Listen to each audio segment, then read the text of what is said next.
All right. Like, What's up, family? It's your boy King Over Tuna. I'm back again with another episode. Today, I have a very, very, very lovely guest with me. She is from Tanzania, and she is a part of the Pan-Africanist community. I invited her here today so that she can talk to us a little bit about the Pan-Africanist community in Tanzania. So, without further waiting, I'm going to go ahead and let her introduce herself. Please tell me who you are. hi. So like you said, my name is Kulthum Hmm. Abed.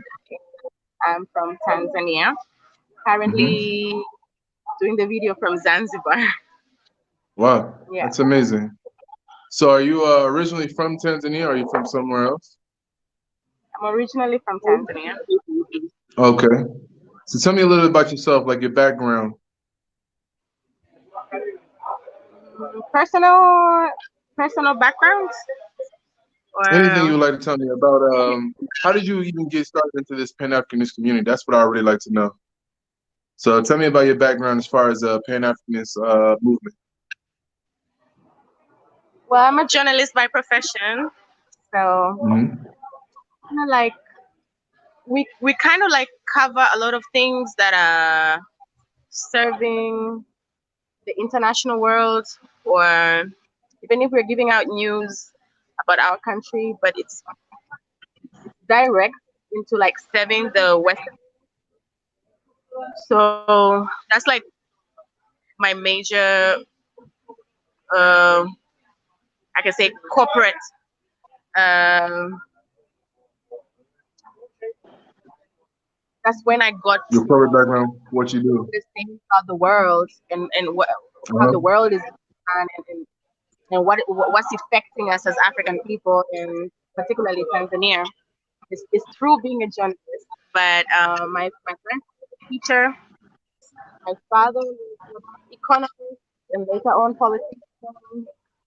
So our family is instilled into serving the community and bringing more African descent together and work together. But Okay. my great grandfather is from is from Ethiopia, and he Okay. was in with the in the Haile Selassie time, his regime. So they migrated, friends migrated to Tanzania, and so I do have that a little bit from my great grandfather to my grandfather to my father. Uh-huh. Okay, that's Yeah, amazing.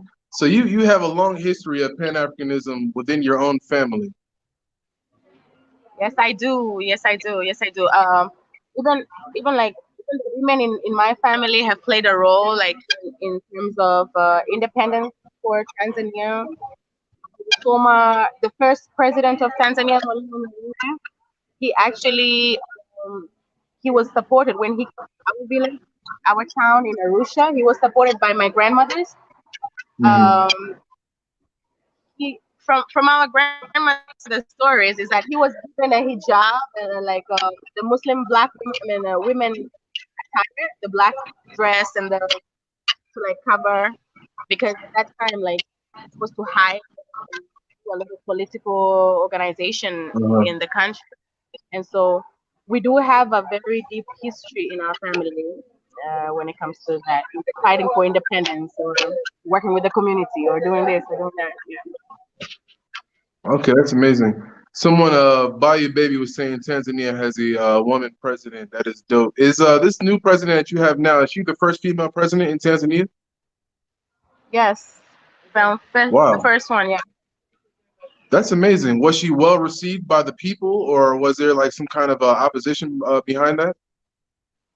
No, she was well received. She was well received because it's the first time, and then also she was, I mean, vice president. Hmm. So he was like, okay, she's just going to continue with what was left with the former president, the late President Magufuli. And yeah, there was expectation. But even Okay. people were, you know, Magufuli was a bit strict, very strict. So people were Hmm. looking for a more nurturing kind of leader after him.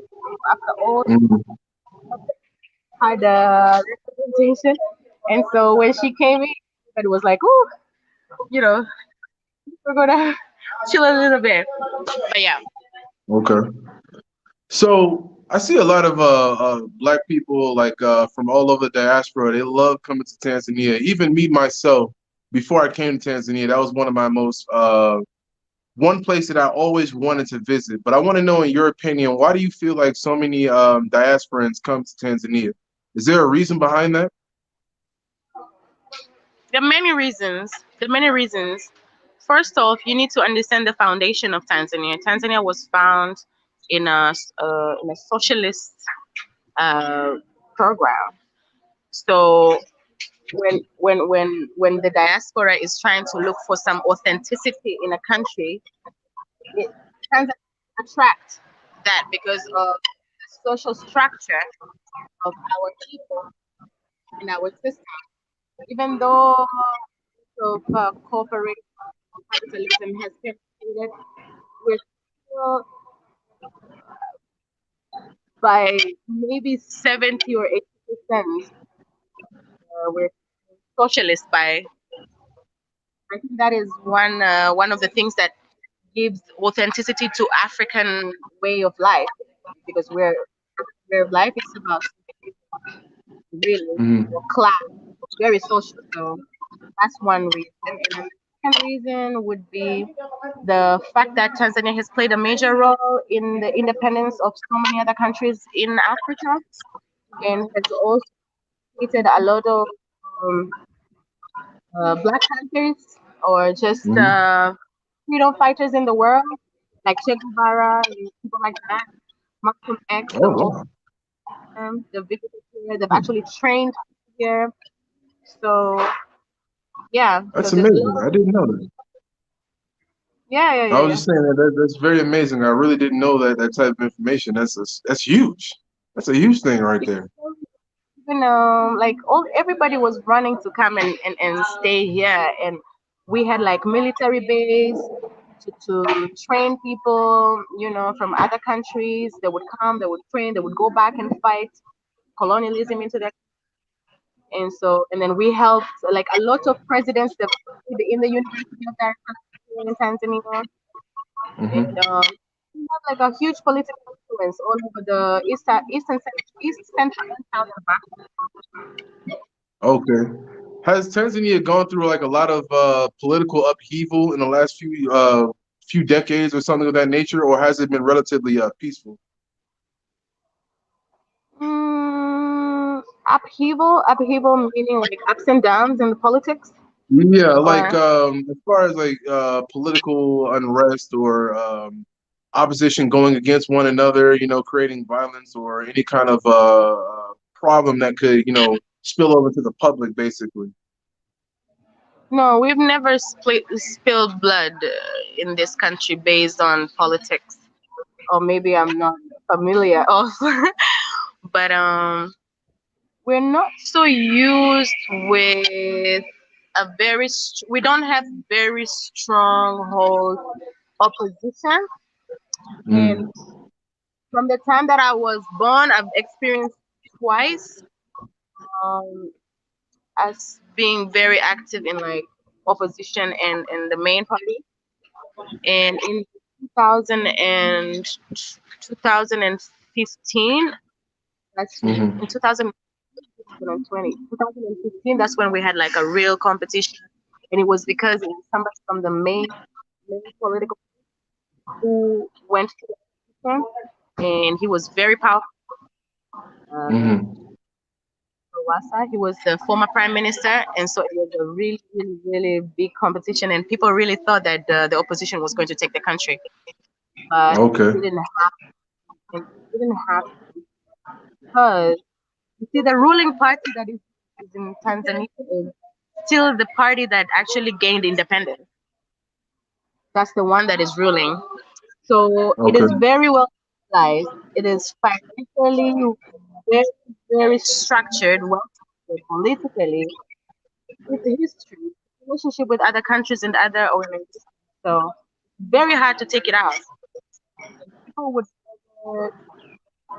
that they really have problems than going with something new, especially if what is new is being propagated as what do they call it? Democracy. Yeah, yeah, yeah. Mhm. Democracy comes with a lot. Okay. A lot of people want democracy, but it just comes with a lot. So people just young people, people who expose, people who actually want to see, changes. They want to see the opposition. Yeah. Are comfortable with how the country is and just need, like small changes in the structure. It's not the same part. Mhm. Okay. Someone actually asked the question that I was going to ask you as well. Someone said the better question is why so many people are also leaving Tanzania. So I wanted to ask that question. I'm not sure if you can elaborate on that, but I've asked several people while I was in Tanzania, and I've also tried to get an understanding of it myself, being that it was my first time there. And I kind of thought at first maybe it was the language because I see that people in Tanzania prefer to speak Swahili, a lot of Kiswahili, and me, I don't know any. So at first I thought maybe it might be the language or the cultural barriers that could be an issue. Do you think that might be a contributing factor to why so many people leave, or is it something completely different? That's the reason that people like Pan Africanist people are leaving Tanzania, or Black expats rather, not Pan Africanists, but just expats. Well, I did not know that they were leaving. Um, but yeah, definitely culture is one big issue. There's a huge cultural difference, and there's a lot of expectations with diaspora coming back home. Particularly African Americans coming to Tanzania, you'll get a cultural shock. So you have to be prepared. You have to be prepared to make the sacrifices. A lot of people are coming Mhm. here and they want to live the same life they were living in the U.S. or any other country, but Tanzania is different. Like I said, it's a socialist country, and people are very polite, but people are also very mindful. And they would, even if they wouldn't say a thing, they would look at you a certain way. You'll see that people are not comfortable with the things that you do. And then Mhm. it's a bit slow. So if you want things to go fast, like registering a company or getting your visa what's the word? Uh, Renewed? things are a bit. Uh-huh. So anybody in Tanzania really, really must know about this. First of all, this the language barrier. Second of Mhm. all, is the culture, which is people are polite, shy, but they do not know everything, and they might not treat you the way they show you.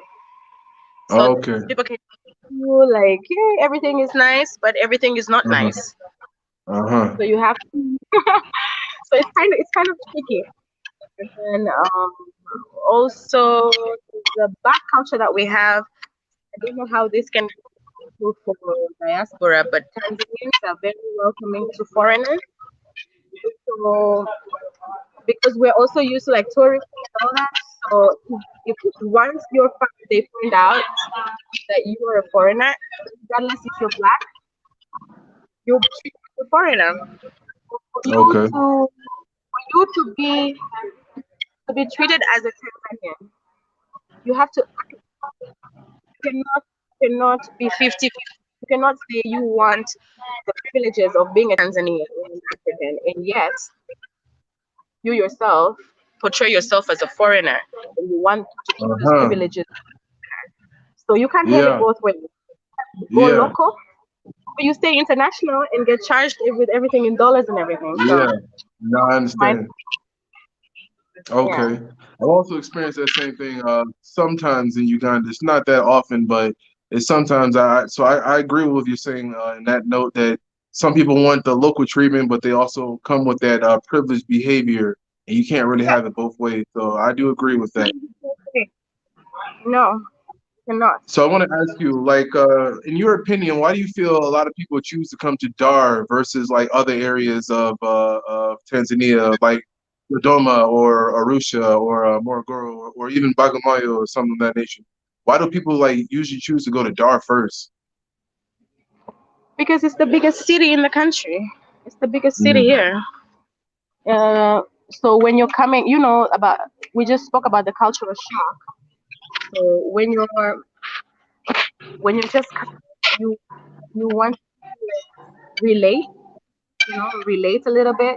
So a lot of people come to Mm-hmm. the city and get certain services, because it's just reducing that shock.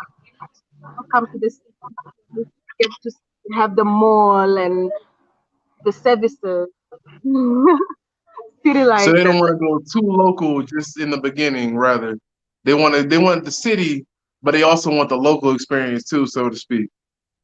Yeah. So once everybody is like settled in Dar es Salaam, they have taken away traveling baggage, and they've spent, partied, and then they've been here for a week or two or a month. Then they decide what they want. Live Mm. close to nature. They want to live political city. Do they want to live in the ocean? Do they want to live in the highlands? Then you get to choose. Then you can go to places like Arusha. Where they go. Okay. So for a lot of expats who are coming, do you recommend them to come to Dar first, or do you recommend to go to different areas to get an understanding of Tanzania, in your opinion?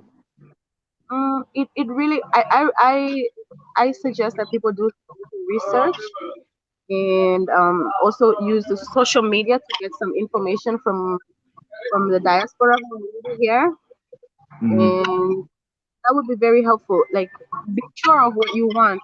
Do you want cold weather? Do you want hot weather? Do you want mountain? Do you want Hmm. farming? Do you want tourism? What do you want? Hmm. Because people need to understand that not only Tanzania, go actually is like huge, right? So it has different weather, different different everything. So you need to know what you want, and then based on that, make a decision where you want to go. Okay. It's different. So once you establish that, then it's Okay. follow people. See, yeah. All right. So I really appreciate you being on this live with me and being able to talk to me a little bit. I know you got somewhere to go, so I don't want to hold you up too much, but I hope that I can get you back on this live again so we can have a much longer, in-depth conversation. So before I let you go, do you want people to follow you on your social media?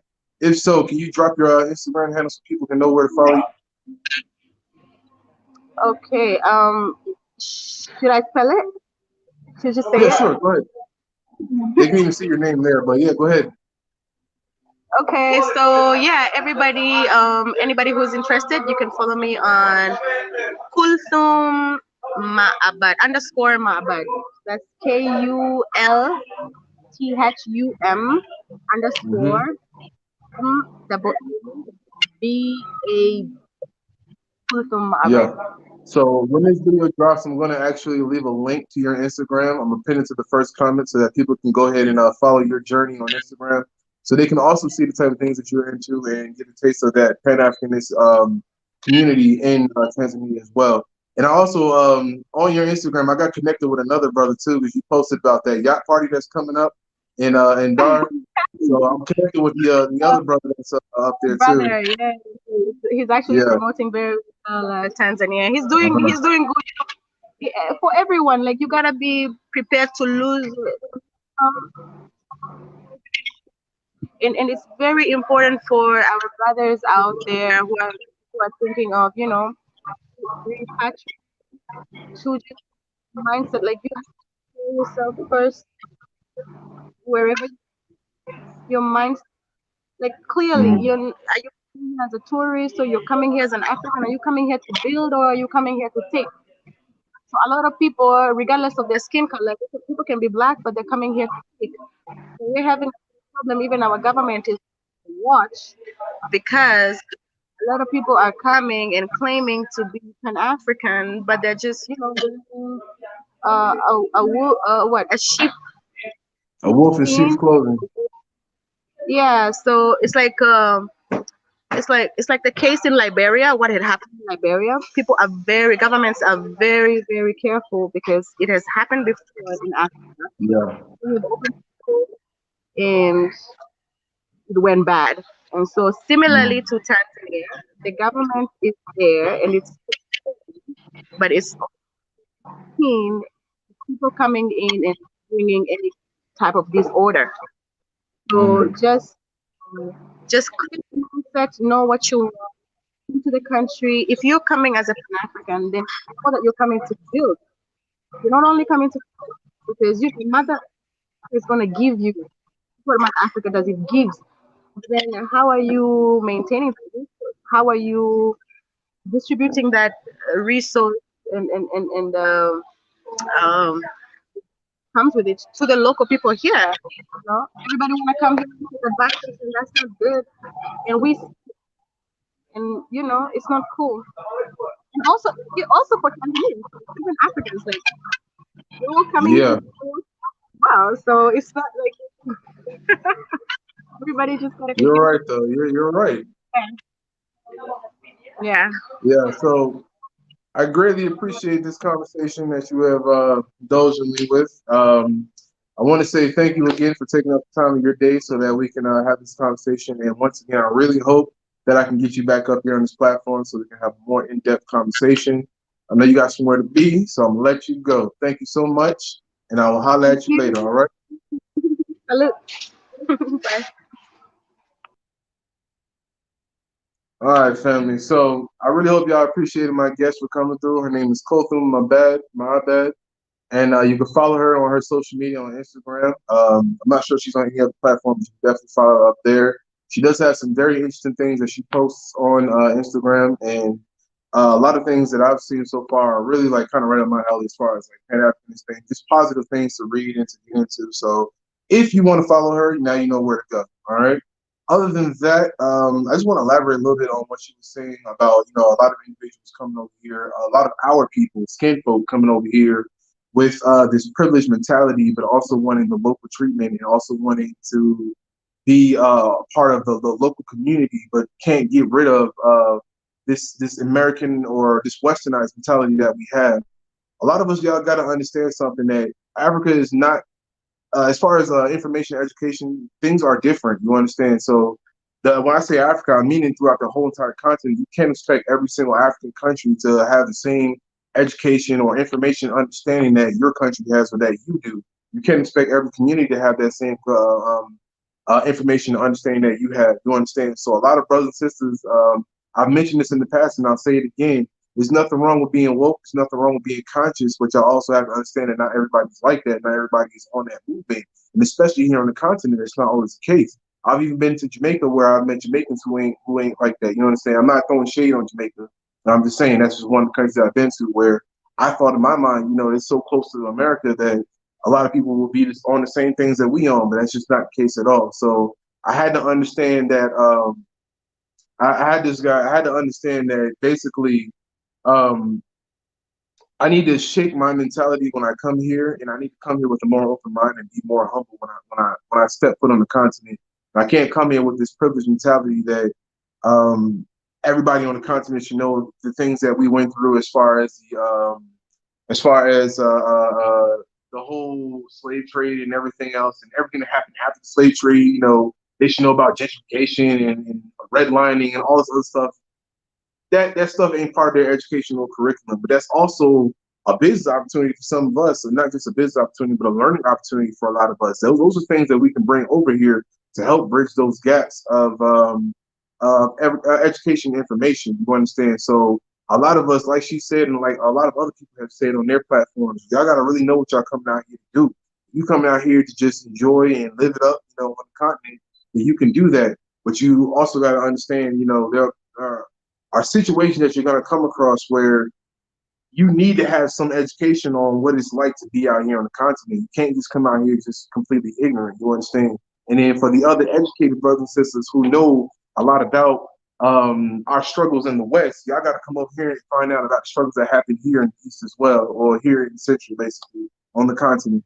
So, the information and everything, it basically goes both ways, y'all. It's not one of them type of things where it stops once you leave the shores of America and you come here and then you just embracing Africa. No, there's a lot to learn once you come here. There's a whole lot you got to deal with once you come here as well. And when I say learn, I'm not talking about you got to pick up history books and start learning about what happened in this country, what happened in that country. I really mean it as far as cultural understanding and social understanding and political understanding, because these things really make a big impact in everyday life, especially here in Uganda. All right. For those of you who don't know, I'm back in Uganda. I didn't announce that yet, so I was going to let y'all know. But yeah, I'm back in Uganda, y'all. I've been back for a while now. But anyway, so here in UG, I've noticed that it took me a while to understand the political culture, and it took me a longer time to understand just the actual culture here of Uganda and understand the education gaps and things of that nature. So that helped me change the way I think and change my mentality and also die down that privilege.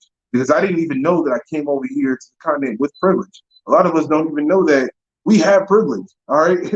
It ain't like white privilege, but we do have a level of privilege because we come from a different country. We come from a place where we have access to different resources that people here don't have access to. You understand? So these are all learning experiences that we can share with one another. We can't share it in arrogance. We can't share it in ignorance either. We can't come out here with our sticking our chest out, acting like we're better than everybody. And I'm not saying that that's what happens. I'm just putting this out there, this information to let people know that, you will run into a lot of problems if that's the type of behavior that you have or the type of mentality that you have. Y'all can't come out here like that. You understand? Y'all got to really humble yourselves a lot of times. But it's great to be connected with individuals who are already here on the continent.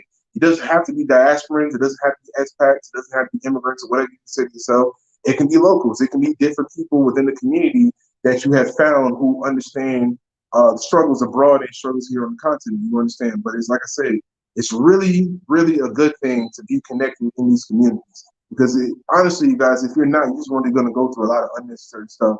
And I don't really feel that us as a people, I know we probably get tired of each other sometimes, but honestly, I think that it would be more beneficial for y'all to really come out here and to be more connected with one another and to help each other, build each other up, basically.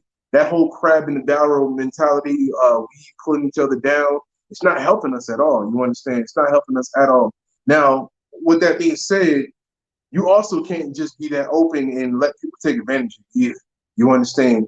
Take advantage of the situation, not of the person. You understand? Don't, disrespect the person and use this person and abuse them and then kick them to the curb like it's nothing after that. You give respect where respect is due. And like, for example, one person that I always try to reach out to and I always stay connected with is O'Shea Duke Jackson. I know y'all just saw him on my channel. I stay connected with him because he's a pioneer in what he does right now. He's really like good at what he does. And he has a lot of information, a lot of connections, you understand? So not to, ride on him or anything like that, but I'm just using him as an example that you guys can definitely come out here and get connected with people and learn from other people. You just don't be, using and abusing, but also come out here with something. You can't come out here with nothing, y'all. I'm gonna tell you that right now. There's plenty of people that I've met so far who have no plan, who have no idea, who just came to the continent with nothing, with no hope of doing anything. They ain't got no hustle. They ain't got no skills to basically find ways to make money out here in the continent. You understand? To sustain themselves. So y'all definitely need to come out here with some kind of program and come out here with a plan. You definitely plan on spending a long amount of time on the continent. If you only plan on being here for a year or so, that's like a vacation, so to speak. You really don't need much to maintain while you're here. But if you plan on coming here and you plan on being consistent and staying here, you definitely gonna need to get yourself together and have a plan, or not just a plan, but have something physical in hand when you come here. You understand? Some kind of resource or a major connection that will help you bridge the gaps. You understand? So I hope that, that's some information I can provide to you guys. I hope you guys really learn a little bit. I hope you guys enjoyed my guest. If you have any other comments or anything like that, you guys can just leave a comment, let me know. Other than that, if you're new to my channel, go ahead and subscribe now. Give me a thumbs up, like this episode. If not, everybody else should have a blessed, wonderful day. I'm going to go ahead and close this video out. Y'all going to see me on my next video. I did a interview with a legendary, he's even a Pan-Africanist himself, but a legendary director, a video director here in Uganda. His name is Sasha Vibes. You guys probably seen some of the music videos that he's done. If you like Afro beats, he's done a lot of different music videos for artists out here. But one of the reasons why I wanted to meet up with Sasha Vibes is because he's actually a big Pan-Africanist as well. And I don't get to meet up a lot of Pan-Africanists here in Uganda. So that was a really, really great opportunity that I was able to get. And I'm gonna have that video for you guys up tomorrow, so you guys look out for that. And everybody else have a blessed, wonderful day. I'm gonna holler at y'all later. Peace.